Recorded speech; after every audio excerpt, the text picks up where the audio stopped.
আসসালামু আলাইকুম। আমি জুবাইর মাহমুদ ইফাত, অধ্যয়নরত আছি ঢাকা বিশ্ববিদ্যালয়ে। আজকে আমরা নতুন আরেকটি রিভিশন ক্লাস নিয়ে এসে পড়লাম। আমরা আজকে পড়ব হিস্টোরি ফার্স্ট পেপারের চ্যাপ্টার 1। তো আমরা প্রিভিয়াস কিছু ক্লাস করেছিলাম যেখানে আমাদের সিভিক্স ছিল, সিভিক্স ফার্স্ট পেপার এবং সেকেন্ড পেপার। তো যাদের ওই বিষয়গুলো আছে এবং ক্লাসগুলো করেনি তারা অবশ্যই ওই ক্লাসগুলো করে আসবে। তো চলো শুরু করা যাক আজকে আমাদের নতুন একটি course, civics history first paper. তো এই চ্যাপ্টারে এই চ্যাপ্টার থেকে আমরা যেসব সৃজনশীল এবং এইগুলো আছে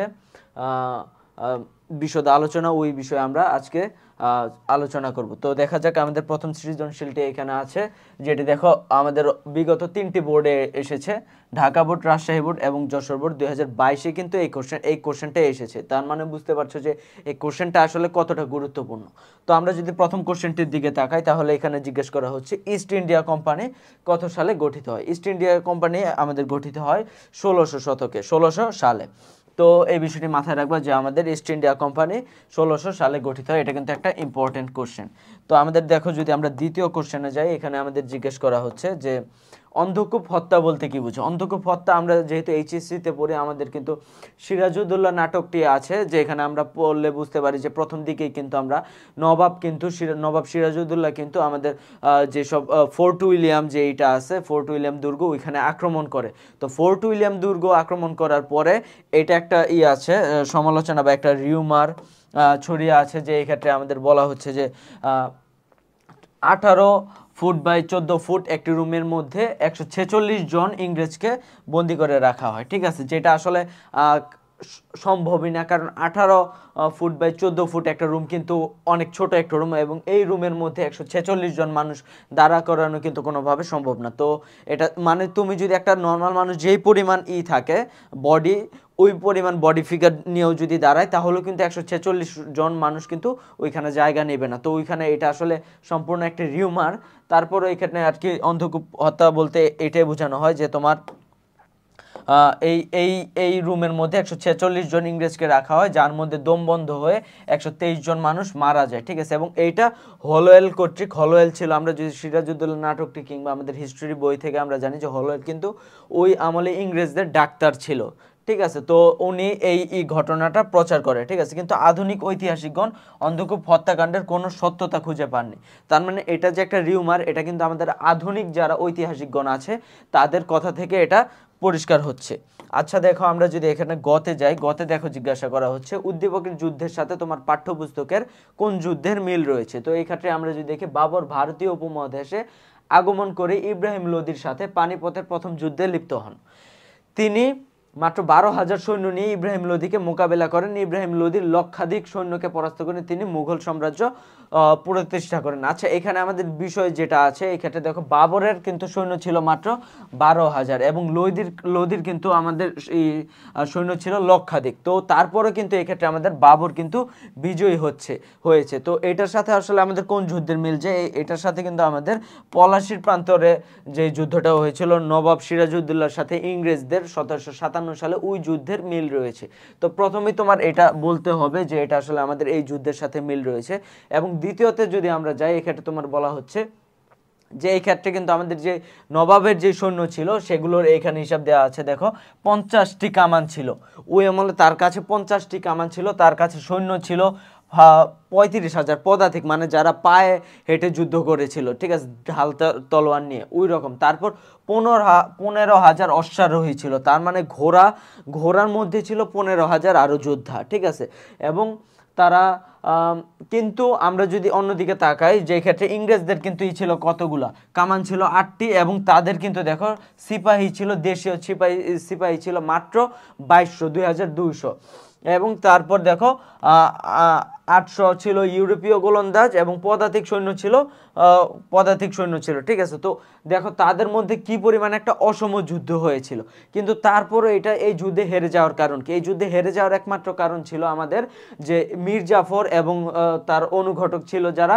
তারা আসলে এই ক্ষেত্রে যুদ্ধের মধ্যে তারা করে বিশ্বাসঘাতকতা করে।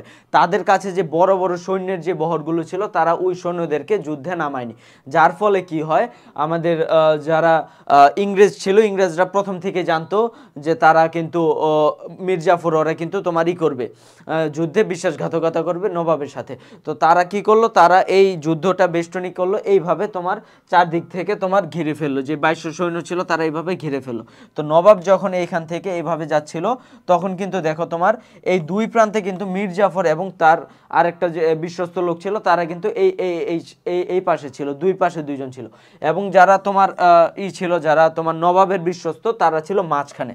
কিন্তু যখন তোমার এইভাবে তারা ঢুকে পড়ে এইখানে, তো তারপর দেখা যায় যে এই দুই পক্ষ কিন্তু তারা যায়নি, এবং যার ফলে কিন্তু ইংরেজরা তোমার এইভাবে কিন্তু তাদেরকে ঘিরে ফেলে, এবং তার ফলে কি হয় আলটিমেটলি কিন্তু এই নবাবের যে সৈন্যগুলো ছিল তারা কিন্তু আলটিমেটলি তোমার এখানে মারা পড়ে, এবং নবাবকে তখন ওই যুদ্ধের ময়দান ছেড়ে চলে আসতে হয়, এবং পরবর্তীতে সেও কিন্তু ধরা পড়ে এবং তারপরেও নির্মমভাবে হত্যা করা হয়। তো এটার সাথে আমরা বুঝতে পারি যে আসলে সিরাজউদ্দৌলার যে এটা ছিল পলাশীর প্রান্তরে যেই নবাব, বাংলা নবাব বনাম ইংরেজদের যে যুদ্ধটা ছিল ওইটাকে এই ক্ষেত্রে আমাদের মিল রয়েছে। তো দেখো উক্ত যুদ্ধে নবাবের পরাজয়ের কারণগুলো বিশ্লেষণ করো।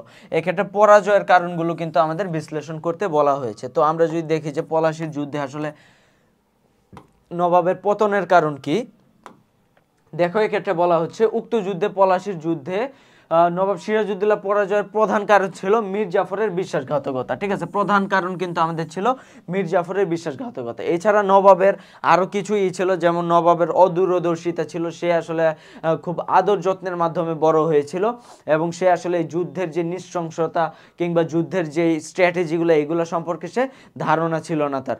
তো যখন সে মাত্র 22 বছর বয়সে যখন এই যুদ্ধের ময়দানে নামায় তখন কিন্তু আমরা যখন এবং তার আশেপাশের লোকরা যখন বিশ্বাসঘাতকতা করে তখন কিন্তু সে তাদেরকে উপযুক্ত শাস্তি প্রদান করে না, বরং সে তাদেরকে বারবার ক্ষমার সুন্দর দৃষ্টিতে দেখে, যেটা তার জীবনের অন্যতম বড় একটি ভুল ছিল।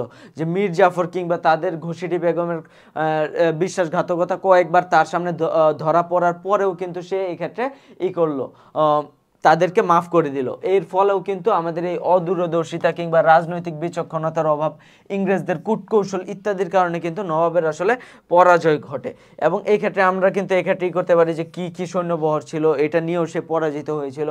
এবং দেখো নবাব সিরাজউদ্দৌলা কে ছিলেন, কোন অংশের নবাব ছিলেন, ঠিক আছে, এই বিষয়গুলো কত বছর বয়সে যেগুলো আমি একটু আগে বললাম ওগুলো একটু ব্যাখ্যা করবা। ব্যাখ্যা করার পরে বলতে হবে যে আসলে মীর জাফর, ঘসিটি বেগম, শওকত জঙ্গ কিংবা বাংলার অভিজাত ব্যবসায়ী, রাজকর্মচারী, সৈনিক, দুর্নীতিবাজ, দেওয়ান সহ তারা কিন্তু যে বিশ্বাসঘাতকতা করে এর ফলে কিন্তু তার আসলে মেনলি এই পরাজয়গুলো ঘটে। ঠিক আছে, পরিশেষে বলা যায় উদ্দীপকের উল্লিখিত যে কারণগুলো আছে এগুলোই কিন্তু মেনলি নবাবের পতনের কারণ। তো আমরা যদি দেখি এক্ষেত্রে আমাদের দ্বিতীয় সৃজনশীলে বলা হচ্ছে ভারতে আসার জলপথ আবিষ্কার করেন কে। এটা কিন্তু প্রথম আবিষ্কৃত হয় 1498 সালে। 1498 সালে কে আবিষ্কার করেন? পর্তুগিজ নাবিক Vasco da Gama. Vasco da Gama কিন্তু এটার নৌপথ জলপথ যেটা এটা আবিষ্কার করেন।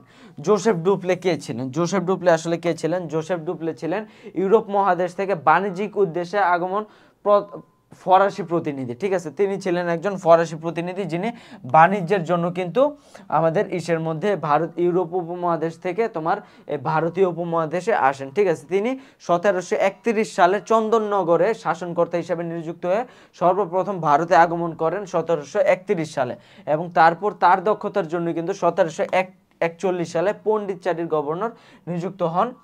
ঠিক আছে, পরবর্তীতে তিনি চন্দননগর, মাহে, কালিকট এবং পণ্ডিতচারীতে শক্তিশালী বাণিজ্য কুঠি স্থাপন করেন। ঠিক আছে, এই বিষয়গুলোই করা হচ্ছে। তারপর দেখো আমাদের বলা হচ্ছে ঘতে উদ্দীপকে বর্ণনার সাথে তোমার পাঠ্যপুস্তকে কোন নাবিকের মিল পাওয়া যায়। এক্ষেত্রে আমরা যদি দেখি মধ্যযুগে ইউরোপীয় নাবিকরা জাহাজ নিয়ে সমুদ্র অভিযান করে পরিচালনা করে নতুন নতুন দেশ জলপথ আবিষ্কার। 1942 সালে ইতালির নাবিক কলম্বাস তোমার মহাদেশ আমেরিকা মহাদেশই করে। এটার রূপক অর্থে বলা হচ্ছে 1942, ঠিক আছে। তার মানে এক্ষেত্রে বলা হচ্ছে কার, নাবিক কলম্বাসের কথা, যিনি আসলে আমেরিকাকে করেন, আবিষ্কার করেন। তো এই ক্ষেত্রে আমাদের কোন নাবিকের সাথে আমরা মিল পাই? এই ক্ষেত্রে কিন্তু আমরা যে নাবিকটা পাই তিনি হচ্ছেন পর্তুগিজ নাবিক ভাস্কো দা গামা, যিনি কিন্তু 1498 সালে আমাদের যে ইটা ছিল কি ভারতীয় উপমহাদেশের প্রথম জলপথ আবিষ্কার করেন। তো এই ক্ষেত্রে কিন্তু তার এই বিষয়গুলো তোমার বলতে হবে যে ভাস্কো দা গামা কবে আসেন এবং তিনি কে ছিলেন, ঠিক আছে। তারপর যে পর্যায়ক্রমে যে পর্তুগিজদের যেসব বাণিজ্যের বিষয়, তারপর যারা যারা আসেন, ঠিক আছে, ইংরেজরা আসেন, ফরাসিরা আসেন, তাদের যে বিষয়গুলো এগুলো তোমার এক্ষেত্রে তুলে ধরতে হবে। এবং উদ্দীপকেও কিন্তু আমরা দেখতে পারি যে একজন নাবিক যিনি ছিলেন কলম্বাস, তিনি আমেরিকা মহাদেশকে আবিষ্কার করেন। অতএব আমরা বুঝতে পারি যে উদ্দীপকের সাথে আমাদের কিন্তু এক্ষেত্রে মিল রয়েছে আমাদের ভাস্কো দা গামা। তো ঘতে দেখো এক্ষেত্রে বলা হচ্ছে উক্ত নাবিকের দেখানো পথ ধরে পরবর্তীতে ভারতীয় উপমহাদেশে অন্যান্য জাতির আগমন ঘটেছিল।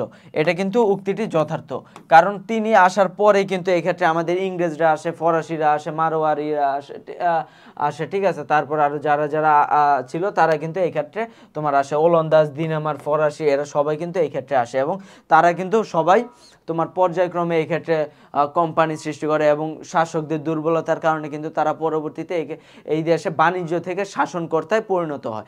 পরিশেষে কিন্তু আমরা এইটাই বলতে পারি যে আসলে ভাস্কো দা গামার দেখানো পথ ধরে কিন্তু ইউরোপীয় জাতির এই ভারতীয় উপমহাদেশে কিন্তু বাণিজ্যের পথ সুগম হয়। তারপর দেখো এক্ষেত্রে আমাদের 3 নং সৃজনশীলে বলা হচ্ছে আলীবর্দী খান কে ছিলেন? আলীবর্দী খান ছিলেন, যদি তুমি দুইটাই দিতে পারো, যে তিনি বাংলার নবাব ছিলেন, এবং আরেকটা দিতে পারো নবাব সিরাজউদ্দৌলার তিনি ছিলেন পৌপিত্র, বা এই ক্ষেত্রে তিনি তার নানা ছিলেন, ঠিক আছে। এই দুইটার যে কোনো একটা দিলেই হচ্ছে।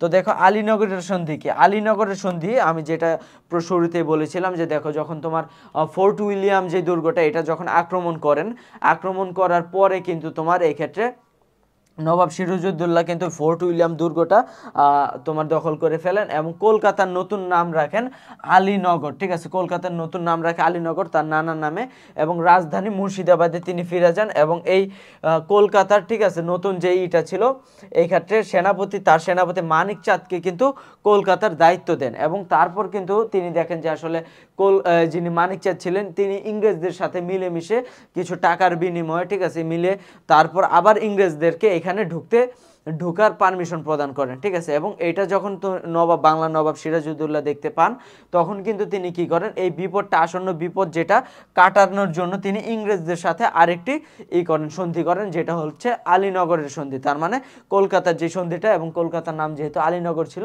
তো এর জন্য এটাকে আলীনগরের সন্ধি বলা হচ্ছে। গতে দেখো বলা হচ্ছে উদ্দীপকে বর্ণিত ঘটনা তোমার পাঠ্য বইয়ের কোন ঘটনার সাথে সামঞ্জস্যপূর্ণ? তো উদ্দীপকের ঘটনাটি যদি আমরা দেখি, এটা দেখো কিন্তু খুবই গুরুত্বপূর্ণ একটা সৃজনশীল। এটা দেখো 22 বোর্ডে কতগুলা বোর্ডে এসছে, 1টা 2টা 3টা 4টা 5টা 6টা বোর্ডে কিন্তু এই কোশ্চেনটা এসছে, ঠিক আছে। তো বুঝতে পারছো যে এটা আসলে কতটা গুরুত্বপূর্ণ একটা সৃজনশীল। তো দেখো এক্ষেত্রে আমাদের গতে বলা হচ্ছে উদ্দীপকে বর্ণিত ঘটনা তোমার পাঠ্য বইয়ের কোন ঘটনার সাথে সাদৃশ্যপূর্ণ?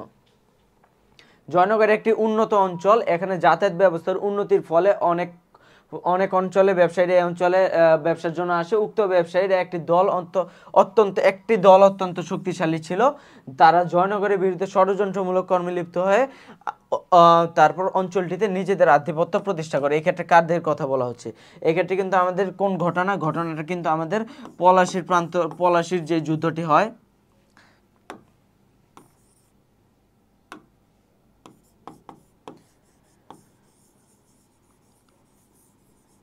পলাশির যুদ্ধ, ঠিক আছে। এটা কিন্তু আমাদের যখন তোমার এক্ষেত্রে, এবং একটি দল বলতে কিন্তু এক্ষেত্রে আমাদের কোন দলকে বোঝানো হচ্ছে? ইংরেজ দলকে। তো এই ক্ষেত্রে দেখো আলাদা করে আর বলার কিছু নেই, কারণ এই ক্ষেত্রে মূলত আমাদের ইংরেজ যে বা এইটা আছে ইংরেজ বা ইংরেজ যে গোষ্ঠী বা ইংরেজ জাতিদেরকে বোঝানো হচ্ছে। এবং ঘটনাটা মূলত এই ক্ষেত্রে যে বিশ্বাসঘাতকতা বা ষড়যন্ত্রমূলক যে ঘটনাটা, এটা আসলে বলতে বোঝানো হচ্ছে যে পলাশির প্রান্তরে যে ইংরেজরা বা লর্ড ক্লাইভ তারা যে তোমার মীর জাফর এবং ঘসিটি বেগমের সাথে মিলে যে ইটা করে, কূটনীতিটা করে, বা এই ক্ষেত্রে যে বিশ্বাসঘাতকতামূলক বিষয়টা করে, সেটাই কিন্তু ওই ঘটনাটাকেই এই ক্ষেত্রে কিন্তু নির্দেশ করছে। অতএব আমরা বুঝতে পারি এটা আসলে কিন্তু ইংরেজদের এবং বাংলার নবাবদের যে পলাশীর প্রান্তরে যে যুদ্ধটা হয় সেই ঘটনাটাই কিন্তু এই ক্ষেত্রে জয়নগরের এই বিষয়টাকে তুলে ধরছে বা সাদৃশ্যপূর্ণ। দেখো ঘতে বলা হচ্ছে পাঠ্য বইয়ের উক্ত যুদ্ধের ফলাফল। উক্ত যুদ্ধের ফলাফল কি?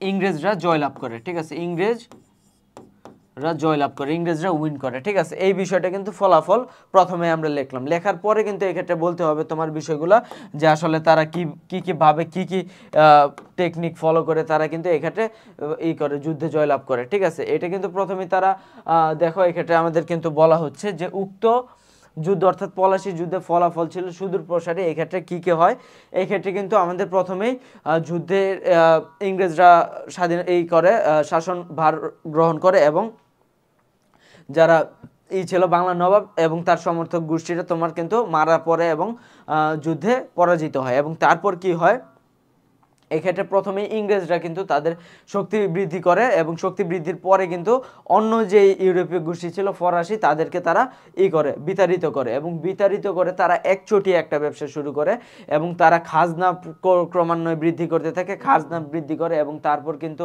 দেখা যাচ্ছে যে এই ক্ষেত্রে আমাদের মীর জাফর যিনি তখনকার হয় নবাব হয়, তিনি আসলে এই ক্ষেত্রে কি হয়ে যায়, তিনি হয়ে যায় বাংলার নবাব, ক্ষমতাহীন দায়িত্ব ছিল তার হাতে, ঠিক আছে। মীর জাফরের যদি বলি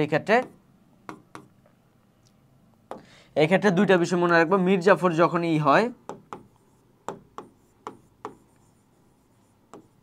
তখন কিন্তু তিনি হন ক্ষমতাহীন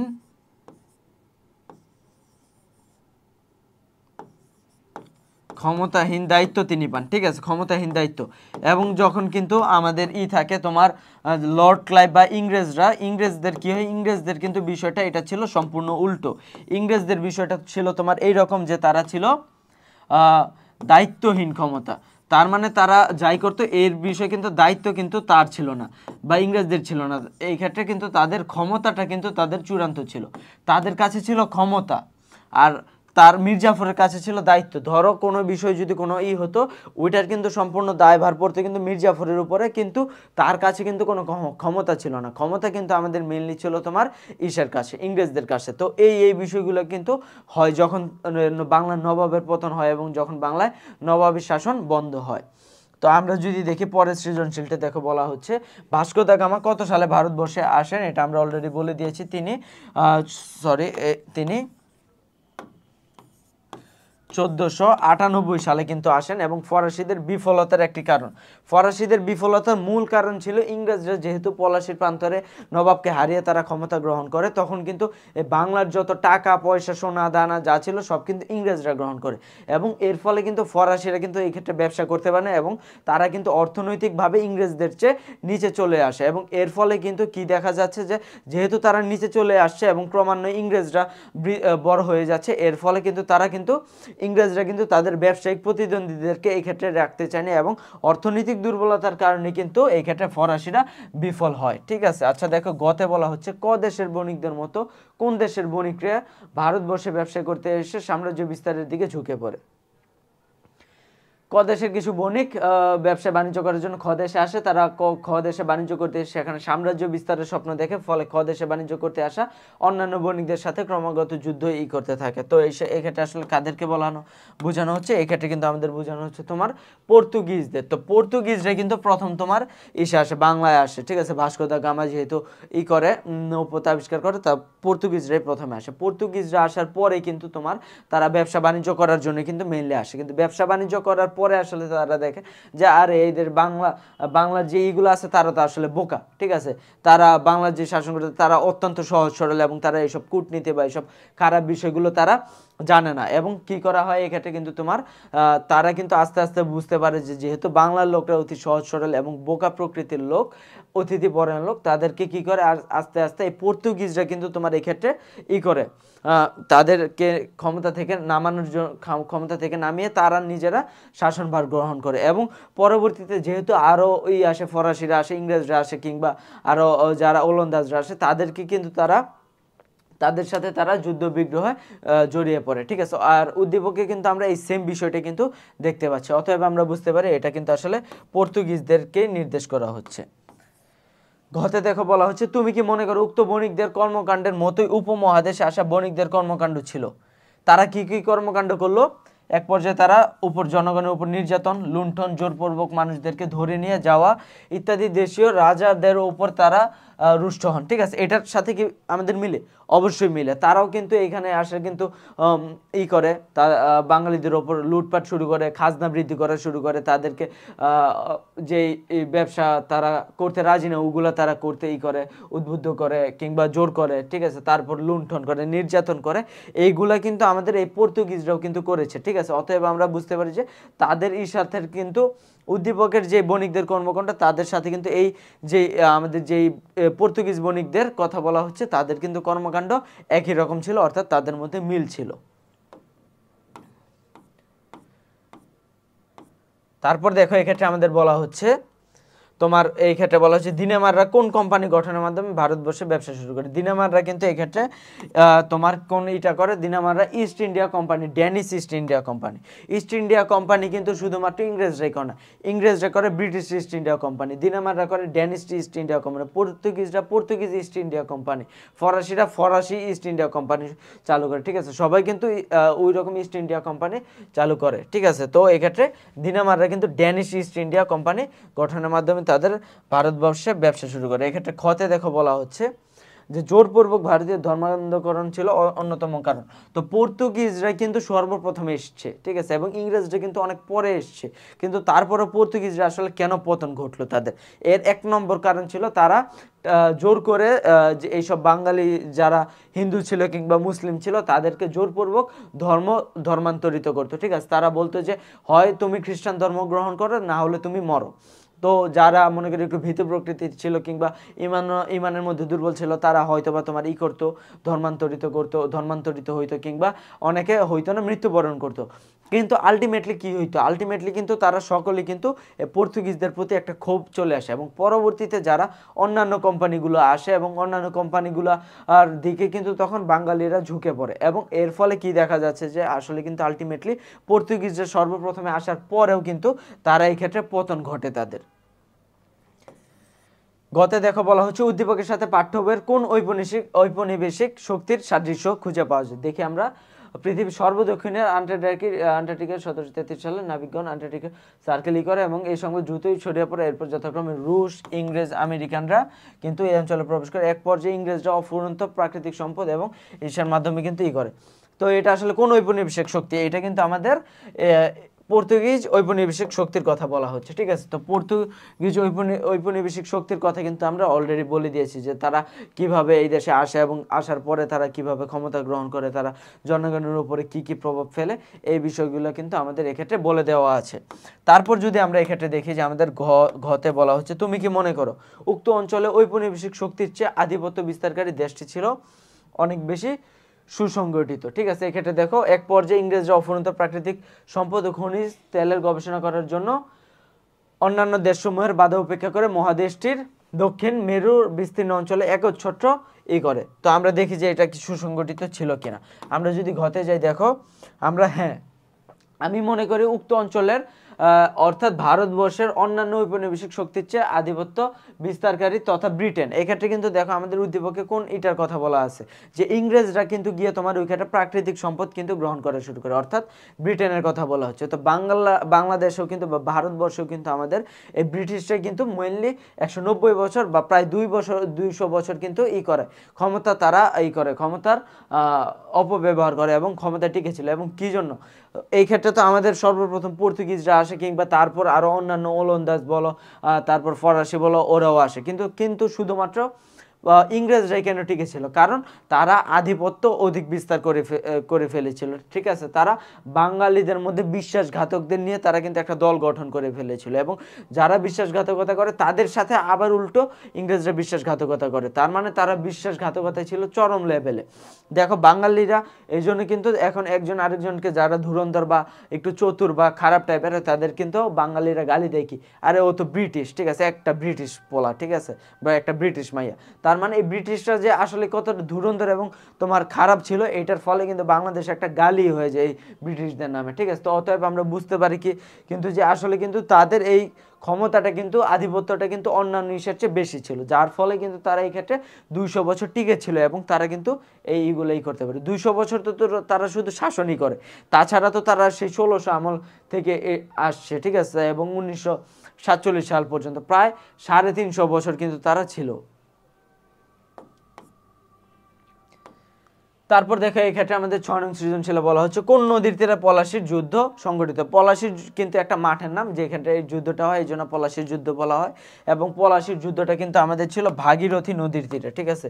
এই ভাগীরথী নদীর তীরে কিন্তু আমাদের পলাশীর যুদ্ধটা সংঘটিত হয়, ঠিক আছে। এবং তারপর দেখো এই ক্ষেত্রে অজ্ঞতা এবং অদূরদর্শিতা সিরাজউদ্দৌলার পতনের অন্যতম কারণ ছিল। হ্যাঁ, অবশ্যই তার সাথে বিশ্বাসঘাতকতা করা হয়েছে, এটা বিষয়, কিন্তু বিশ্বাসঘাতকতার বিষয়টা কিন্তু সে ধরতে পেরেছিল। কিন্তু তারপরে তার অদূরদর্শিতা, যে এই বিশ্বাসঘাতকতা, যে একবার বিশ্বাসঘাতকতা করেছে সে কিন্তু পরবর্তীতেও বিশ্বাসঘাতকতা করতে পারে, এই বিষয়গুলো কিন্তু সে মাফ করে দিয়েছিল বারবার। এবং তার খালা কিংবা বলো মীর জাফর বা শওকত জং, এদেরকে কিন্তু সে বারবার মাফ করে দিয়েছিল। এবং এই যে অদূরদর্শিতা এবং তার যে অজ্ঞতা, রাষ্ট্র পরিচালনার যে অজ্ঞতা, মাত্র 22 বছর বয়সে সে, 22 বছর বলতে কতটুকু বুঝে, এই দেখো আমারই বয়স কিন্তু 22 বছর। এখন আমাকে যদি একটা দেশের ক্ষমতা বার দেওয়া হয়, আমি তখন কি বুঝবো, ঠিক আছে। এবং আমি তো তাও তোমার জীবনযাপন যতটুকু দেখেছি, সিরাজউদ্দৌলা তো একদম সম্পূর্ণ তোমার ঈশার মাধ্যমে বড় হয়েছে, ঠিক আছে, একটা ভালো জায়গায়, ঠিক আছে, সারা জীবন রাজপ্রাসাদের মধ্যে সে একদম সুখ প্রাচুর্যের মধ্যে সে বড় হয়েছে। তো সে আসলে এই বিষয়গুলো কিন্তু তার এই অজ্ঞ ছিল এবং অদূরদর্শী ছিল, যেটাই তার পতনের মূল কারণ ছিল। গতে দেখো বলা হচ্ছে উদ্দীপকের শাসনের কর্মকাণ্ডের সাথে পাঠ্য বইয়ের কোন শাসকের কর্মকাণ্ডের মিল খুঁজে পাওয়া যায়। দেখো এই ক্ষেত্রে যদি আমরা দেখি 1918 সালে রাশিয়ার সমাজতান্ত্রিক নেতা লেনিন, মানে ভ্লাদিমির ইলিচ লেনিন স্বীয় রাজনীতি পেট্রোগ্রাড হতে নিরাপদ স্থানে মস্কোতে স্থানান্তর করে। যেহেতু মস্কো তোমার ওই রাশিয়ার মাঝে ছিল, এই জন্য ওইটা আক্রমণ থেকে তোমার রক্ষা পাওয়া সহজ ছিল এবং আক্রমণ হওয়ার সম্ভাবনা কম ছিল। এবং কি ছিল, তাছাড়া পেট্রোগ্রাডের সুবিধাভোগী শ্রেণী নিরাপদ অভয়ারণ্য হওয়ায় তিনি এই সিদ্ধান্ত নেন, ঠিক আছে। এরপর তিনি দেশের ভঙ্গুর অর্থনীতিকে চাঙ্গা করার জন্য অর্থনৈতিক বিভিন্ন সংস্কারমূলক কর্মসূচি হাতে নেন এবং রাষ্ট্রীয় কোষাগারে পূর্ণতাই বিধান ছিল যার মূল লক্ষ্য, ঠিক আছে। তো এক্ষেত্রে আমরা কোন শাসককে আমরা এক্ষেত্রে মিল করতে পারি, ঠিক আছে, লেনিনের সাথে এক্ষেত্রে আমরা মিল করতে পারি যে লোকটা, সেটা হলো আমাদের মীর কাসিম, ঠিক আছে। মীর কাসিমের সাথে কিন্তু আমরা এক্ষেত্রে তোমার মিল করতে পারি। তো মীর কাসিমও কিন্তু আমাদের দেখো এক্ষেত্রে ভ্লাদিমির ইলিচ লেনিন তিনি যে কাজগুলো করেছেন তার সাথে কিভাবে মিল আছে, এই বিষয়গুলো এক্ষেত্রে তোমার তুলে ধরা হয়েছে, ঠিক আছে। এক্ষেত্রে কিন্তু দেখো তুমি কি করেছিল, তিনি ছিলেন একজন দেশপ্রেমিক এবং একজন সুযোগ্য শাসক, ঠিক আছে। তারপর তিনি সুদূর প্রসারের রাজনৈতিক দৃষ্টিকোণ, যে বিষয়গুলো কিন্তু আমাদের বই দেওয়া আছে, যে আসলে তার শাসন আমলটা কেমন ছিল। এবং তার শাসন আমলের সাথে কিন্তু আমাদের যে ভ্লাদিমির ইলিচ লেনিন, তার বিষয়গুলো এক্ষেত্রে মিল পাওয়া যায়। এবং এই বিষয়গুলো তোমার একটু কম্পেয়ার করতে হবে, যে তিনি সুযোগ্যই ছিলেন যেমনটা ছিলেন ভ্লাদিমির ইলিচ লেনিন, ঠিক আছে, তিনি ছিলেন একজন দেশপ্রেমিক ভ্লাদিমির ইলিচ লেনিন। তারপর ভ্লাদিমির ইলিচ লেনিনের কি ছিল, মেইন বিষয় ছিল আমাদের শাসক, তারই ছিল তোমার কোষাগারের পূর্ণতা বিধান, যেই বিষয়টা ছিল আমাদের মীর কাসিমের মধ্যে, এই বিষয়গুলো কিন্তু তাদের মধ্যে মিল পাওয়া যাচ্ছে। তারপর দেখো তোমার ঘতে বলা হচ্ছে তুমি কি মনে করো উক্ত শাসকের গৃহীত কর্মকাণ্ডে প্রতিপক্ষের মনে সন্দেহ এবং অসন্তোষের জন্ম দেয়। এক্ষেত্রে মীর কাসিমের প্রতিপক্ষের কথা বলা হচ্ছে। মীর কাসিমের প্রতিপক্ষ কারা ছিলেন, ইংরেজরা। মীর কাসিম কি করে, তিনি যখন ক্ষমতায় বসে এবং ক্ষমতায় বসার পরে তার দুর্গের চারদিকে বিভিন্ন প্রতিরক্ষামূলক ব্যবস্থা করা শুরু করেন, ঠিক আছে, এবং তারপর তার সৈন্যদেরকে শক্তিশালী করতে শুরু করেন এবং তারপর যে দেশপ্রেমের আরও যেই বিষয়গুলো কিংবা ইংরেজদের বিরুদ্ধে স্টেপ নেওয়া শুরু করেন। এবং এর ফলে কিন্তু ইংরেজরা আসলে তার প্রতি সন্দেহ করে, আরে এ তো আমাদের বিরুদ্ধে ব্যবস্থা নেওয়ার জন্য এই বিষয়গুলো করছে, ঠিক আছে। অতএব এই বিষয়গুলো কিন্তু তিনি যে আসলে দেশপ্রেম ছিল এবং দেশপ্রেমের মাধ্যমে তিনি যে দেশকে শক্ত করে এবং তার রাষ্ট্রকে শক্ত করার যে বিষয়গুলো করেন, এগুলাই কিন্তু আসলে পরবর্তীতে তার প্রতিপক্ষ অর্থাৎ ইংরেজদের মনে একটা সন্দেহের জন্ম দেয়, ঠিক আছে। তো এই বিষয়টা এখানে উল্লেখ করতে হবে। তারপর দেখো এক্ষেত্রে 7 নম্বর সৃজনশীল বলা হচ্ছে ইউরোপ থেকে ভারতে আসা জলপথের আবিষ্কার করেন ভাস্কো দা গামা। ভারতবর্ষে ইউরোপীয়দের আগমনের কারণ কি?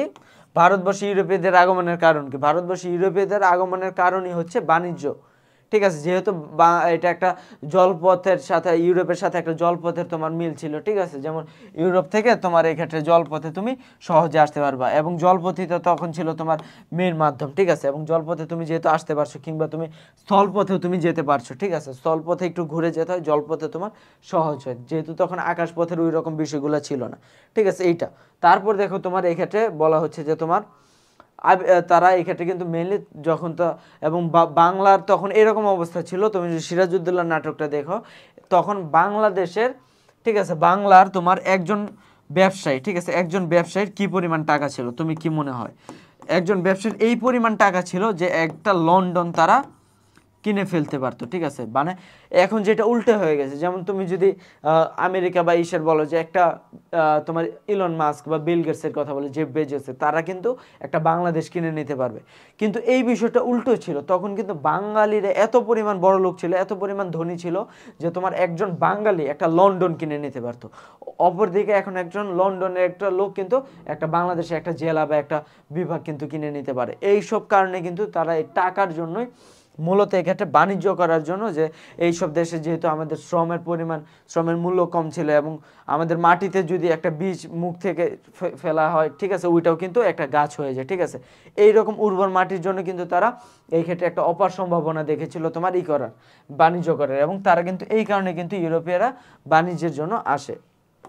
তারপর গতে দেখো বলা হচ্ছে উদ্দীপকে করিম শাহের চরিত্রে তোমার, করিম শাহের চরিত্র ফুলের মতো পবিত্র, ঠিক আছে, করিম শাহের চরিত্র কি ছিল? করাজের শাসকের জামাতে অল্প বয়সে মারা গেলে তার নাবালক পুত্র করিম শাহ, এই যে আমাদের কিন্তু আর কিছু এক্ষেত্রে দরকার নেই, এই যে নাবালক পুত্র করিম শাহের কথা বলে দিয়েছে, ঠিক আছে, আমরা কিন্তু অলরেডি এটা বুঝতে পারি এটা আসলে কে, এটা হলো আমাদের ওয়ান অ্যান্ড অনলি বাংলার শেষ নবাব সিরাজউদ্দৌলার কথা বলা হচ্ছে, ঠিক আছে, সিরাজউদ্দৌলার কথা বলা হচ্ছে। তো দেখো তার মিল রয়েছে, কারণ সিরাজউদ্দৌলা কম বয়সে আসে, ঠিক আছে, তারপর তার যেহেতু তার জামাতা, ঠিক আছে, তার নানা মারা গিয়েছিল সিরাজউদ্দৌলার, তো তার জন্য তিনি আসে, এবং তারপর কিন্তু এই ক্ষেত্রে ষড়যন্ত্র সফল হয়, যেমনটা সফল হয়েছিল সিরাজউদ্দৌলার ক্ষেত্রে, এবং তারপর কিন্তু এই দেখো তুমি সম্পূর্ণ বিষয়টা কিন্তু একদম সিরাজউদ্দৌলার যে চরিত্র সেটার সাথে মিলে যাচ্ছে, ঠিক আছে, অতএব আমরা বুঝতে পারি এটা আসলে কে, বাংলার নবাব সিরাজউদ্দৌলার কথা বলা হচ্ছে।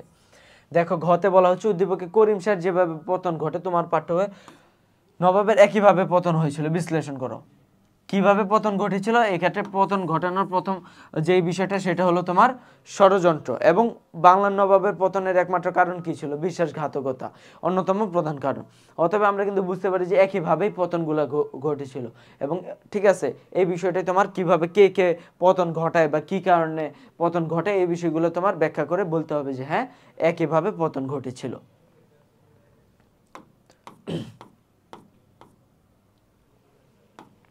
তারপর দেখো এক্ষেত্রে বলা আছে আমাদের আলীবর্দী খানের প্রকৃত নাম কি? মির্জা মোহাম্মদ আলী, ঠিক আছে, এক্ষেত্রে আলীবর্দী খানের আসল নাম ছিল মির্জা মোহাম্মদ আলী, ঠিক আছে। আচ্ছা তারপর দেখো এক্ষেত্রে বলা হচ্ছে অন্ধকূপ হত্যা কি, আমরা অলরেডি পড়ে এসেছি একদম প্রথম সৃজনশীলটাতে। তারপর দেখো উদ্দীপকের নাবিকে ক্রিস্টোফার কলম্বাসের পর্তুগিজ কোন নাবিকের মিল আছে? ক্রিস্টোফার কলম্বাস কে ছিলেন? যিনি আমেরিকা আবিষ্কার করেন, এবং পর্তুগিজ কোন নাবিক আবিষ্কার করেন? ভারতীয় উপমহাদেশ ভাস্কো দা গামা, এবং ভাস্কো দা গামার সাথে তার মিল রয়েছে, ঠিক আছে। তারপর দেখো উক্ত নাবিকের উপমহাদেশে আগমনের মধ্যে দিয়ে ইউরোপীয় যে শক্তির উত্থান ঘটে, কোন কোন কোন শক্তির উত্থান ঘটে? পর্তুগিজ, ঠিক আছে, প্রথম মূলত পর্তুগিজদের আক্রমণ এই ঘটে, এই ক্ষেত্রে উত্থান ঘটে। তারপর কিন্তু একে একে আমাদের ওলন্দাজরা আসে, তারপর যারা ছিল, ঠিক আছে, ইংরেজরা আসে, ফরাসিরা আসে, এই বিষয়গুলো তোমার এই শক্তির মাধ্যমে কিন্তু এই উক্ত নাবিক অর্থাৎ ভাস্কো দা গামার মাধ্যমে কিন্তু উপমহাদেশে আগমন ইউরোপীয় ও এই শক্তিগুলোর উত্থান ঘটে, ঠিক আছে, এই বিষয়গুলো তোমার বলতে হবে। তারপর দেখো এক্ষেত্রে আমাদের বলা হচ্ছে তোমার কোন নদীর তীরে পলাশীর যুদ্ধ? ভাগীরথী নদীর তীরে পলাশীর যুদ্ধ সংগঠিত হয়েছে। ব্রিটিশ ইস্ট ইন্ডিয়া কোম্পানির পরিচয়, ব্রিটিশ ইস্ট ইন্ডিয়া কোম্পানি, যেটা 1600 সালে গঠিত হয়েছিল, 1600 সালে, ঠিক আছে, সুন্দর করে লিখে দিই, 1600 সালে গঠিত হয়েছিল, এবং তাদের মেইন উদ্দেশ্য ছিল বাণিজ্য করা একচেটিয়া ব্যবসায়িক উদ্দেশ্যে কার্যত রানী এলিজাবেথ যিনি ছিলেন তার কাছে আবেদন করেন এবং রানী এলিজাবেথ উক্ত আবেদনটি মঞ্জুর করেন এবং তারপর এই দেশে তারা আসার মাধ্যমে তারা কিন্তু করে তোমার কি বলে তারা এই দেশে বাণিজ্য শুরু করে এবং যতক্ষণ না পর্যন্ত 1757 সালে যখন আমাদের বাংলার নবাব করে পতন না ঘটে ততক্ষণ পর্যন্ত তাদের মূল উদ্দেশ্য ছিল বাণিজ্য এবং তারপর থেকে তারা কিন্তু আসলে বাংলার রাজনৈতিক ক্ষমতাটাও তারা আসলে দখল করে নেয়। দেখো এই ক্ষেত্রে গতে বলা হচ্ছে উদ্দীপকে নিরোর পরাজয়ের কারণ পাঠ্য বইয়ের কোন শাসকের? পরাজয়ের কারণ তোবা রোমান সাম্রাজ্যে সভ্যতার ইতিহাস পড়ার লক্ষণ রোমান সম্রাট নিরো তার বিশাল সাম্রাজ্য শক্তিশালী দক্ষিণ থাকা সত্ত্বেও অভিজ্ঞতার অভাব, অভ্যন্তরীণ ষড়যন্ত্র, বিশ্বস্ত ব্যক্তির স্বার্থ বিশ্বাসঘাতকতার জন্য তারই ঘটে। তার মানে কার সাথে মিল রয়েছে? এক্ষেত্রে মিল রয়েছে আমাদের বাংলার নবাব সিরাজউদ্দৌলার সাথে। এটা নিয়ে অলরেডি আমরা আলোচনা করে এসেছি। তারপর দেখো এই ক্ষেত্রে উক্ত ব্যক্তির পরাজয়ের মধ্যে দিয়ে ঔপনিবেশিক শাসনের সূত্র ঘটে। হ্যাঁ, অবশ্যই এটাই।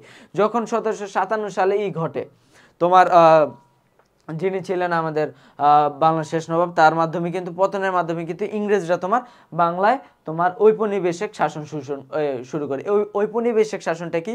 ঔপনিবেশিক শাসন হলো অন্য একটা দেশ তাদের নিজেদের তোমার অনুগত্য করে রাখবে তোমাকে, ঠিক আছে? মানে এই ক্ষেত্রে ব্রিটিশ বা তোমার যে ব্রিটেন ছিল, ঠিক আছে, ব্রিটেনদের ঔপনিবেশ ছিল কিন্তু তোমার বাংলাদেশ, ঠিক আছে? ব্রিটেনদের ঔপনিবেশ ছিল তোমাদের এই বাংলা বা ভারত, ঠিক আছে? এই ঔপনিবেশিক শাসনটা কিন্তু তারা শুরু করে এইভাবে, ঠিক আছে? তো এই ক্ষেত্রে কিন্তু আমাদের বোঝানো যাচ্ছে নিরো এবং এই ক্ষেত্রে কিন্তু আমাদের সিরাজউদ্দৌলা, ঠিক আছে, তার পতনের মধ্যে দিয়ে কিন্তু বাংলা বা ভারত তথা ভারতবর্ষের উপরে কিন্তু ইংরেজদের একটা শাসন চলে আসে এবং ঔপনিবেশিক শাসন বলতে এইটা বোঝানো হয় এবং ব্রিটিশরাও একই ধরনের শাসন করা হয়। অতএব আমরা বুঝতে পারি যে তার পতনের মধ্যে দিয়ে বাংলায় তোমার ঔপনিবেশিক শাসনের সূত্র ঘটে।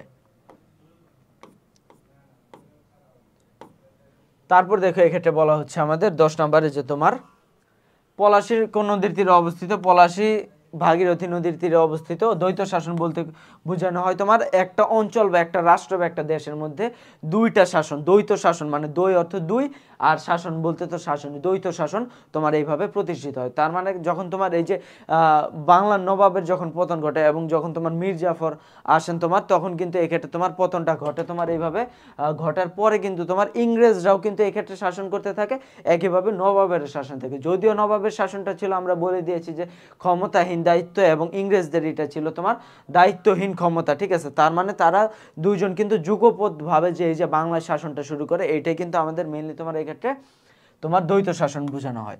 উদ্দীপকে অম্ভীর কর্মকাণ্ডের মাধ্যমে বাংলার কোন নবাবী শাসন আমলে কাজে মিল পাওয়া যায়? আলেকজান্ডার 327 খ্রিস্টপূর্বাব্দ, তার মানে যীশু খ্রিস্টের জন্মের 327 বছর পূর্বে ভারতে অভিযান চালায় আলেকজান্ডার, ঠিক আছে? এবং এই অভিযানে অনেক সহজ হয়ে যায় যখন তখন তক্ষশিলার রাজা অম্বি আলেকজান্ডারকে সাহায্যের হাত বাড়িয়ে দেন। নিজ ক্ষমতা রক্ষার আশায় অম্বি ভারতবর্ষের সাথে বিশ্বাসঘাতকতা করেন, ঠিক যেমনটা করেছিল মীর জাফর সিরাজউদ্দৌলার সাথে নিজে ক্ষমতায় বসার জন্য, ঠিক আছে? অতএব এটা আসলে কোন শাসন আমলের? বাংলার নবাব সিরাজউদ্দৌলার শাসন আমলের সাথে কিন্তু এটা মিল পাওয়া যায়। তারপর দেখো তুমি কি মনে করো উল্লিখিত ব্যক্তির কর্মকাণ্ড বাংলার স্বাধীনতা হারানোর জন্য একমাত্র কারণ? একমাত্র কারণ না, বাট এটা একটা প্রধান কারণ, ঠিক আছে? এই বিশ্বাসঘাতকতাটাকে তুমি প্রধান কারণ বলতে পারো, কিন্তু তুমি একমাত্র কারণ বলতে পারবে না। কারণ এই যে বিশ্বাসঘাতকতা, এটা কিন্তু সর্বপ্রথম যে একদম শুরুতে শুধু তোমার পলাশীর প্রান্তরে যে তোমার বাংলার নবাব টের পায় এরকম না, সে কিন্তু টের পায় এটা আরো আগে থেকে, ঠিক আছে? কিন্তু এক্ষেত্রে তার অজ্ঞতা, তার অদূরদর্শিতা, তার নমনীয়তা, ঠিক আছে, এই বিষয়গুলো কিন্তু তোমার এই ছিল তার আরো কারণ ছিল। অতএব আমরা কিন্তু এটাকে একমাত্র কারণ বলতে পারি না, বরং এর সাথে যে নবাবের অজ্ঞতা, তারপর দূরদর্শীহীনতা, তারপর তার নমনীয়তা, এই কারণগুলোকেও কিন্তু তোমার কারণ হিসাবে ব্যাখ্যা করতে হবে, পয়েন্ট দিয়ে দিয়ে ব্যাখ্যা করবা। কারণ হিস্ট্রি এটা একদম টোটাল একটা থিওরিটিক্যালি, তো এই ক্ষেত্রে কিন্তু তোমার মার্কস উঠানোটা তুলনামূলক কঠিন এবং বেশিরভাগই কিন্তু এই হিস্ট্রির কারণে তোমার A+ ছুটে যায় বা তোমার গোল্ডেন ছুটে যায়, ঠিক আছে? তো এইটার জন্য তুমি সবসময় ট্রাই করবা একমাত্র কারণ এই ধরনের যেই ক্ষেত্রে তুমি পয়েন্ট ঢুকাইতে পারো ওই সব ক্ষেত্রে তুমি সব জায়গায় পয়েন্টই করবা, একটা পয়েন্ট দিবা, পয়েন্ট দেওয়ার পরে ওই পয়েন্টগুলো ব্যাখ্যা করবা, ঠিক আছে একদম। এই ক্ষেত্রে এই পয়েন্ট দেওয়া গেলে পয়েন্ট তুমি কখনোই মিস করবা না, যেই বিষয়গুলো আমি একদম শুরুতে থেকে করি। আমি যখন ক্লাস 5 আমাদের পিএসসি ছিল, পিএসসি থেকে আমার বাবা আর কি বলতো যে তুমি সবসময় করবা, সুন্দর করে এভাবে মার্জিন করবা, চারদিকে মার্জিন করবা, ঠিক আছে। এরকম বক্স কিন্তু একটা পাওয়া যায়, স্কেল পাওয়া যায়, এরকম বক্স থাকে, ঠিক আছে। এবং ওইটার মাধ্যমে মার্জিন করবা, মার্জিন করার পরে এইখান থেকে লেখা শুরু করবা, নতুন একটা প্যারা খাতার এই জায়গা থেকে শুরু করবা, এবং তারপর পয়েন্টগুলো যখন লেখা শুরু করবা এই জায়গা থেকে শুরু করবা, এইভাবে 1 দিবা, 2 দিবা, ঠিক আছে, 3 দিবা, এইভাবে পয়েন্ট দিয়ে শুরু করবা। এই পয়েন্টগুলো একটু কালারাইজ করবা, ব্লু কালারাইজ করবা। তারপর তুমি কি করবা, এই ক্ষেত্রে তোমার কালার পেন ইউজ করার পরে তোমার এই ক্ষেত্রে তোমার তুমি অন্যান্য বিষয়গুলো তোমার তুলে ধরবা, ঠিক আছে। তারপরে এখানে একটু আবার নতুন একটা প্যারা শুরু করে এখান থেকে শুরু করা, ঠিক আছে, কনক্লুশন দিলা। তো 5-এ যখন এই বিষয়টা আমি ফলো করি তখন কিন্তু তোমার দেখা যায় যে আমার যে পরীক্ষার হলে যারা গার্ড ছিল, ঠিক আছে, 5 বলতে তো একদম ছোট বুঝোই, তো তখন ম্যাডামরা বলতেছে দেখেন দেখেন ম্যাডাম কত সুন্দর করে লিখতেছে, ঠিক আছে। এবং আমি কিন্তু তোমার দেখো আর্টস, যেমন আমি 9-10 পর্যন্ত সায়েন্সে ছিলাম, বাট আমার কিন্তু কখনো তোমার এই বাংলা, ইংলিশ কিংবা সমাজ বলো বা ধর্ম বলো এগুলাতে কখনো আমার A+ ছুটে নেই, ঠিক আছে।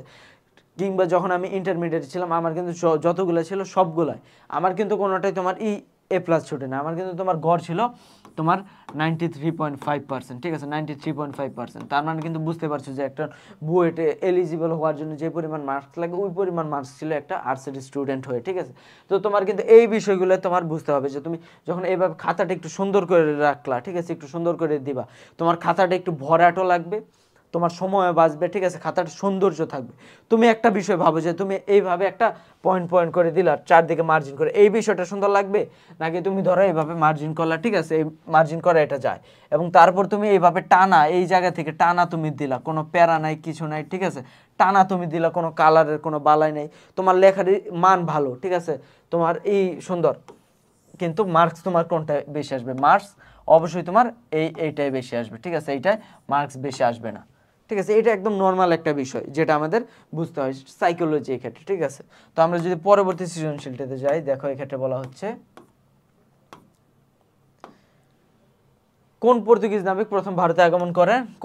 এটা খুবই গুরুত্বপূর্ণ প্রশ্ন, আমরা বুঝতেই পারি এটা ভাস্কো দা গামা, পড়তে পড়তে আমাদের মুখে ফেনা উঠে গেছে, ঠিক আছে। তারপর দেখা একটা খতে বলা হচ্ছে 76-এর মন্বন্তরের কারণ।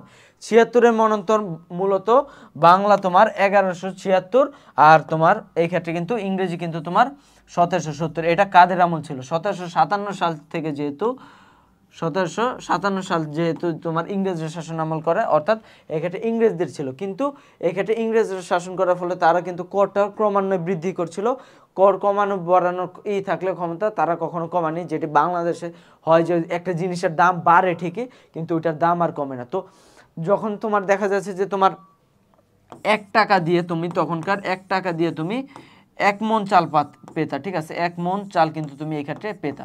কিন্তু দেখা যাচ্ছে কি তোমার এই রকম হয়, এই রকম যে তখন তুমি 1 টাকা দিয়ে তুমি মাত্র 3 সের, 3 সের বলতে 3 কেজি, ঠিক আছে, 3 কেজি, আর 1 মণ বলতে কিন্তু আমাদের 40 কেজি বোঝানো হয়, ঠিক আছে। তার মানে তুমি বুঝো যে কি পরিমাণে দাম বৃদ্ধি পেয়েছিল, মূল্যস্ফীতি ঘটেছিল, যে তুমি তখন 40 কেজির পরিবর্তে মাত্র 3 কেজি তুমি চাল পাচ্ছ, ঠিক আছে। এবং আমরা জানি যে ভাত প্রধান, আমরা মাছে ভাতে বাঙালি, ভাতই কিন্তু আমাদের প্রধান খাবার, ঠিক আছে। এবং এর অভাবে কিন্তু পরবর্তীতে দেখা যায় বাংলার প্রায় 1/3 মানুষ মারা যায়। তখন বাংলার তোমার মানুষ ছিল কিন্তু তোমার 3 কোটি, 3 কোটি মানুষই কিন্তু তোমার দেখা যাচ্ছে যে তোমার 1/3 মানুষ, প্রায় তোমার এক কোটি মানুষ কিন্তু তখন তোমার দুর্ভিক্ষে মারা যায়, ঠিক আছে। যেটা তোমার করোনায় মাত্র কত কিছু মানুষ মারা গেছে, অথচ তারা খাদ্যের অভাবে তোমার 1/3 মানুষ মারা যায় একটা দেশের, ঠিক আছে, ভাবা যায়, ঠিক আছে। এইটাই আসলে আমাদের এক্ষেত্রে তোমার 76-এর মন্বন্তর বলা হয়। এটা দেখো গতে বলা হচ্ছে উদ্দীপকে ভারতীয় উপমহাদেশ কোন বিষয়টি? ভিনদেশী বণিকরা যুদ্ধে জয়ী হয়ে ঔপনিবেশিক অঞ্চলে যে শাসন ব্যবস্থা প্রতিষ্ঠা করে, ঠিক আছে, তাতে অর্থ সংশ্লিষ্ট বিষয় দেশ রক্ষা ছাড়া তাদের অন্য দায়িত্ব ছিল না। এই অভিনব শাসন ব্যবস্থা প্রবর্তনের উদ্দেশ্য ছিল দেশীয় শাসকদের ক্ষমতাহীন করা এবং দায়িত্বহীনতা, আইন শৃঙ্খলা পরিস্থিতি মারাত্মক অবনতি ঘটে। এটার সাথে উপমহাদেশ কোন? এটার সাথে কিন্তু এই যে আমরা ইংরেজদের যে শাসন আমলটা গ্রহণ করে ওই ইংরেজদের শাসন আমলটার কথা বলা হচ্ছে। এবং দেখো এক্ষেত্রে বলা হচ্ছে দেশীয় শাসকদের ক্ষমতাহীন, যেটা মীর জাফরদের করা হয়েছিল, ঠিক আছে। তারা যে বিশ্বাসঘাতকতা করেছিল, তারা কিন্তু আসলে ওই চেয়ারটা বসার জন্য তার অনেক ছিল, মীর জাফরের, কিন্তু সে আসলে ওই চেয়ার থেকে বসে আসলে যে চেয়ারের যে ক্ষমতা, ওই চেয়ারের ক্ষমতাটা কিন্তু ইংরেজরা নিয়ে নিয়েছিল। তার কাছে শুধু ওই কাঠের আর ফোমের মখমলের ওই চেয়ারটাই ছিল, তার কাছে কিন্তু কোনো ক্ষমতা ছিল না। ওই ক্ষমতাটা কিন্তু ইংরেজরা নিয়ে গিয়েছিল, ঠিক আছে। অতএব আমরা বুঝতে পারি যে এই ক্ষেত্রে কিন্তু আমাদের ইংরেজদের শাসন আমল ওইটা বোঝানো হচ্ছিল। এবং দেখো ঘতে বলা হচ্ছে বাংলার জনজীবনে উক্ত ঘটনা। অবশ্যই বাংলা জনজীবনের যে বিপর্যয়, এটা কিন্তু আমরা বুঝতে পারি। অলরেডি আমরা পড়ে আছি ৭৬-এ মনন্তর, কিংবা আমাদের দেখো নীলের যে চাষ, ঠিক আছে, বাংলা ভাত কিংবা ধান চাষ বন্ধ করে দিয়ে নীলের চাষ, কিংবা এক্ষেত্রে আমাদের যে তোমার ৭৬-এর মনন্তর এবং দ্রব্যমূল্যের ঊর্ধ্বগতি, ঠিক আছে, এবং তাদের যে সম্পদ যে লুটপাট করা বাঙালিদের, এবং তারপর তারা যে আমাদের দেশীয় তাঁতি যারা তোমার করতো, শাড়ি তৈরি করতো, ঠিক আছে, মুসলিম তাদের হাত কেটে দেয়, সম্পূর্ণ নানা রকমের তোমার এইগুলো বিপর্যয়গুলো তারা কিন্তু এনেছিল, ঠিক আছে। এই বিষয়গুলো তোমার বই অনুযায়ী তোমার এক্ষেত্রে তোমার এটা আলোচনা করতে হবে, পয়েন্ট দিয়ে আলোচনা করবা অবশ্যই, ঠিক আছে, পয়েন্ট দিয়ে আলোচনা করবা।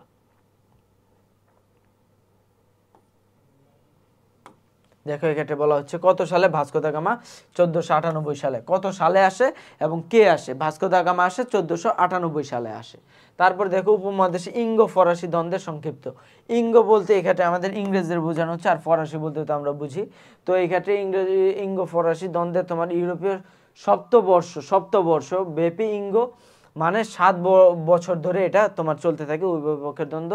তাছাড়া তোমার দক্ষিণান্তের যে কর্ণাটক প্রাধান্য প্রতিষ্ঠানকে কেন্দ্র করে 1746 সাল থেকে 1763 সাল পর্যন্ত ইংরেজ এবং ফরাসিদের মধ্যে 3টি যুদ্ধ হয়, ঠিক আছে। এটাকে মেইনলি আমাদের এই ক্ষেত্রে তারপর কাদের আধিপত্য প্রতিষ্ঠিত হয়? এক্ষেত্রে ইংরেজদের আধিপত্য প্রতিষ্ঠিত হয়। এটাই মূলত আমাদের ইঙ্গো ফরাসি যুদ্ধ, যেটা 3টা যুদ্ধ 7 বছর ধরে তোমার এক্ষেত্রে চলে, ঠিক আছে, এবং এক্ষেত্রে ইংরেজরা কিন্তু তোমার জয়লাভ করে। তারপর দেখো এক্ষেত্রে আমাদের বলা হচ্ছে তোমার গতে বলা হচ্ছে যে উদ্দীপকের ষড়যন্ত্রের সাথে তোমার পঠিত। তো এক্ষেত্রে ষড়যন্ত্রটা দেখো, সুলতান আবুল হাসান সিংহাসন ছেড়ে পালিয়ে যেতে বাধ্য হন। এরপর তার পুত্র আবদুল্লাহ নামমাত্র সুলতান বানানো হয়, ঠিক আছে, এবং তারপর কি করে স্পেনে মুসলিম শাসন আমলের ওই ক্ষেত্রে সমাপ্তি ঘটে। এটা আসলে কোন ষড়যন্ত্র? এটা কিন্তু আমাদের নবাব সিরাজউদ্দৌলার ক্ষেত্রে যে ষড়যন্ত্রটা করা হয় এবং যে বাংলার নবাবী আমলের যে পতনটা ঘটে, ওই বিষয়টা কিন্তু তোমার এক্ষেত্রে বলা হচ্ছে, ঠিক আছে। এবং উক্ত যুদ্ধের ফলাফল ছিল সুদূর প্রসারী, অলরেডি আমরা এই বিষয়টা আলোচনা করে এসেছি, ঠিক আছে। তারপর দেখো এক্ষেত্রে আমাদের পর্তুগিজ নাবিক ভাস্কো দা গামা ভারতের কোন বন্দরে এসেছিলেন? ভারতের তিনি যে বন্দরটি সেটির নাম হলো আমাদের কালিকট বন্দর, ঠিক আছে, কালিকট বন্দরে তিনি এসেছিলেন। তারপর দেখো খতে বলা হচ্ছে সম্রাট ফররুখশিয়ারের ফরমান ভারতের স্বাধীনতার জন্য হুমকি স্বরূপ ছিল। কেন?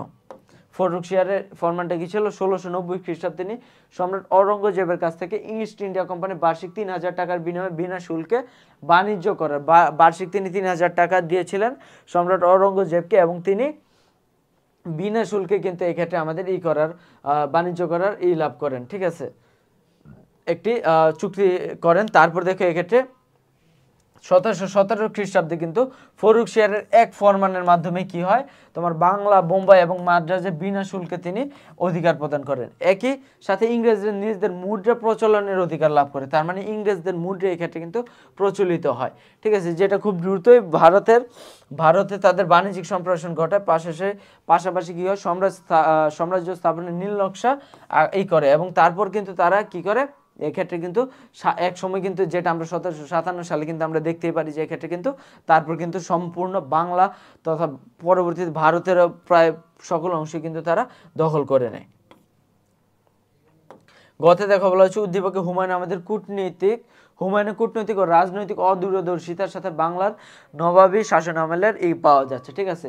এক্ষেত্রে যে মুঘল সম্রাট যে বিষয়গুলো করে, ঠিক আছে, দুর্ভাগ্যবশত হুমায়ুনের মধ্যে নানা ঘটলেও কিন্তু চরিত্রের কারণে হুমায়ুন দণ্ডযোগ্য অপরাধীকেও ক্ষমা করে দিতেন, এবং সেটা কিন্তু পরবর্তী সিরাজউদ্দৌলার সাথে কিন্তু এটা ঘটে, ঠিক আছে। এবং তারপর যে ভাগ্য বিপর্যয়টা ঘটে কি হয়, তারপর শেষমেশ তাকে মারা পড়তে হয়, এবং তারপর বাঙালিরা শোষিতের পর্যায়ে চলে যায়, এবং বাংলার নবাবী আমল কিন্তু এক্ষেত্রে পতন ঘটে, ঠিক আছে। সকল বোর্ড 2016-তে এসেছিল, ঠিক আছে, এই বিষয়টা।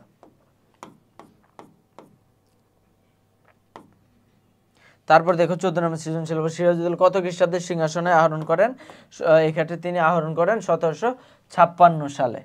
1756 সালে। এবং তারপর দেখো এক্ষেত্রে বলা হচ্ছে অন্ধকূপ হত্যাকাণ্ড কি, এটা আমরা অলরেডি জানি। এক্ষেত্রে বলা হচ্ছে উদ্দীপকের জনাব ক এর সাথে বাংলার কোন নবাবের আছে। তো আমরা যদি দেখি আন্তর্জাতিক ব্যবসায় ক তাদের প্রতিষ্ঠানের ব্যবস্থাপনা পরিচালনা পদে করে, তারপর নিযুক্ত হওয়ার পরে ব্যবসায়িক প্রতিষ্ঠানকে পরিচালনার জন্য প্রথমে তিনি অর্থনৈতিক সংস্কারমূলক কর্মকাণ্ডের মাধ্যমে তিনি কি করেন, প্রতিষ্ঠানটি স্বাবলম্বিতা অর্জন করেন। কিন্তু জনাব ক কর্মকাণ্ড পরিচালনা মনোভূত না হওয়ার কারণে দ্বন্দ্বের সৃষ্টি হয়। এক্ষেত্রে কোন ইসের সাথে আছে বলো তো? এক্ষেত্রে দ্বন্দ্বের সৃষ্টি হয় এক্ষেত্রে আমাদের যে মীর কাসিম, তার এই বিষয়টা কিন্তু এক্ষেত্রে দ্বন্দ্ব। মীর কাসিমের সাথে কিভাবে হয়? মীর কাসিম কিন্তু বাংলার যে এইগুলা কি বলে বাঙালিদের সাথে যে বা তিনি শাসন আমল গঠন করার পরে কিন্তু তিনি বাঙালিদের জন্য উন্নয়নমূলক কর্মকাণ্ড কিংবা নিজের দুর্গকে বা নিজের শাসনকে রক্ষার জন্য নানা বিষয় কিন্তু করে, ঠিক আছে। যেটা আমরা কিন্তু পূর্ববর্তী এসে কিন্তু আমরা পড়ে এসেছি যে এই ক্ষেত্রে মীর কাসিমের কিভাবে হয়, কি তার সাথে কিভাবে দ্বন্দ্বে জড়িয়ে পড়ে, ঠিক আছে। তিনি ছিলেন একজন সুদক্ষ এবং দূরদর্শী রাজনীতিবিদ। কিন্তু ইংরেজরা পরবর্তীতে মনে করেন যে আসলে ইনি তো হুমকি স্বরূপ, ইনি থাকলে তো আমরা এই দেশে করতে পারবো না, শাসন করতে পারবো না, কিংবা এই দেশে আমরা ক্ষমতায় বসতে পারবো না। এবং তারপরে কিন্তু মীর কাসিমের সাথে ইংরেজদের তোমার দ্বন্দ্বের সৃষ্টি হয়। ঘতে বলা হচ্ছে দেখো আমাদের পদক্ষেপ প্রেক্ষিতে যুদ্ধের গুরুত্ব বিশ্লেষণ করো, যেটা আমরা প্রিভিয়াস পড়ে এসেছি, ঠিক আছে। তারপর দেখো এক্ষেত্রে বলা হচ্ছে